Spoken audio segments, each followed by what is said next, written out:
రాజమండ్రిలో కల్తీ పాల ఘటనలో మరొకరు చనిపోయారు. కిడ్నీ సమస్యతో 8 మంది ప్రాణాలు కోల్పోయారు. మరో 12 మంది 4 ప్రైవేట్ ఆసుపత్రుల్లో చికిత్స పొందుతున్నారు.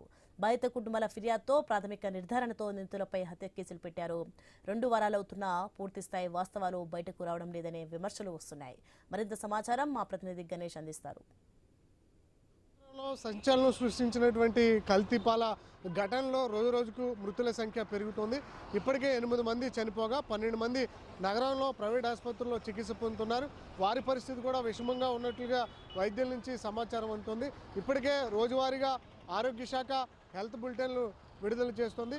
ప్రస్తుతం కూడా మనం చూస్తున్నాం కదా, రాజమండ్రి నగరంలో ఉన్నటువంటి ప్రస్తుతం మనం రెయిన్బో హాస్పిటల్ వద్ద ఉండడం జరిగింది. ఇక్కడ 12 మంది అంటే ఇక్కడ 3 బాధితులు చికిత్స పొందుతున్నారు. 12 మందిలో 3 ఇక్కడ ఆసుపత్రిలో ఉండగా రెయిన్బో కిమ్స్ బొల్లినేన్లో 5 చికిత్స పొందుతున్నారు. అదేవిధంగా డెల్టాలో 3, రవి చైతన్య ఆసుపత్రిలో 1, మొత్తం 12 మంది చికిత్స పొందుతుండగా వారిలో 3 డయాలసిస్ స్టేజ్లో ఉన్నారు. మిగిలిన 8 మంది వెంటిలేటర్ల మీద చికిత్స పొందుతున్నారు. ప్రస్తుతం మనం చూస్తున్నాం కదా, రాజమండ్రి నగరంలో జరిగినటువంటి ఘటనలో సత్యనారాయణ, శేషగిరిరావు, రాధాకృష్ణమూర్తి, బత్తిన మనోహర్తో పాటు కృష్ణవేణి, టి రమణి, సూర్యారావుతో పాటు సూర్యకుమారి, మొత్తం ఇందులో 4 పురుషులు కాగా 1 6 ఏళ్ల బాలుడు, 3 మహిళలు, మొత్తం 8 మంది మృతి చెందడం జరిగింది.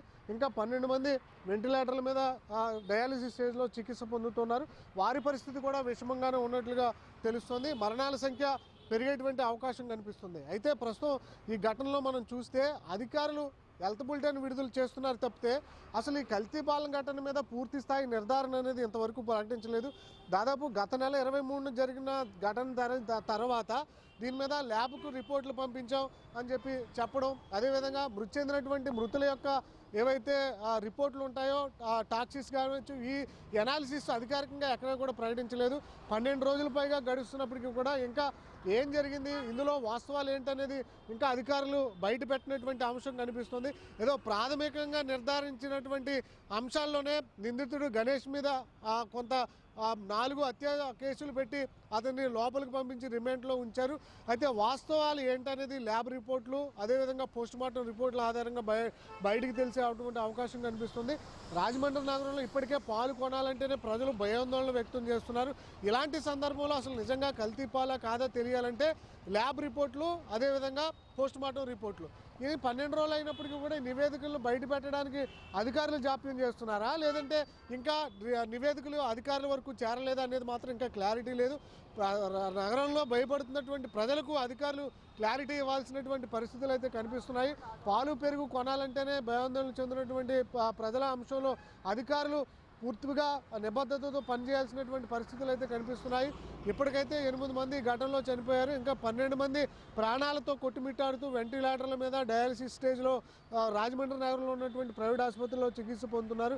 ఇప్పటికే రాజమండ్రి, కాకినాడ, వైజాగ్ ఈ ప్రభుత్వ ఆసుపత్రిలో చికిత్స పొందినటువంటి బాధితులంతా కూడా చనిపోయారు. ఇప్పుడు ఎక్కడైతే ప్రైవేట్ హాస్పిటల్లో ఉన్నారో వారు మాత్రమే ప్రాణాలు అంటే చివరి స్టేజ్లో ఉన్నట్లుగా చికిత్స పొందుతున్నారు. వారికి మెరుగైనటువంటి వైద్యం అందించాలని చెప్పి కుటుంబ సభ్యులు అయితే కోరుతున్నటువంటి సందర్భం కనిపిస్తుంది.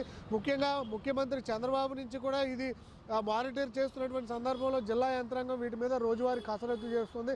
ఇప్పటికే 12 మంది ఇంకా అనారోగ్య బారిన పడి కిడ్నీ ఫెయిల్యూర్ అయ్యి డయాలసిస్ వెంటిలేటర్ మీద చికిత్స పొందుతున్నటువంటి సందర్భంలో వారికి మెరుగైనటువంటి వైద్య సేవలు అందిస్తున్నామని చెప్పి అధికారులు చెప్తున్నారు. రాజకీయ నాయకులు కూడా వరుసగా వచ్చి పరామర్శలు చేస్తున్నారు. అయితే ఏం జరగబోతుంది, ఇంకా 12 మంది పరిస్థితి ఎలా ఉండబోతుంది అనేది ఇంకా 2-3 రోజుల తర్వాత తెలిసేటువంటి అవకాశం అయితే కనిపిస్తుంది. ప్రస్తుతానికి అయితే 8 మంది ఘటనలో చనిపోయారు, 12 మంది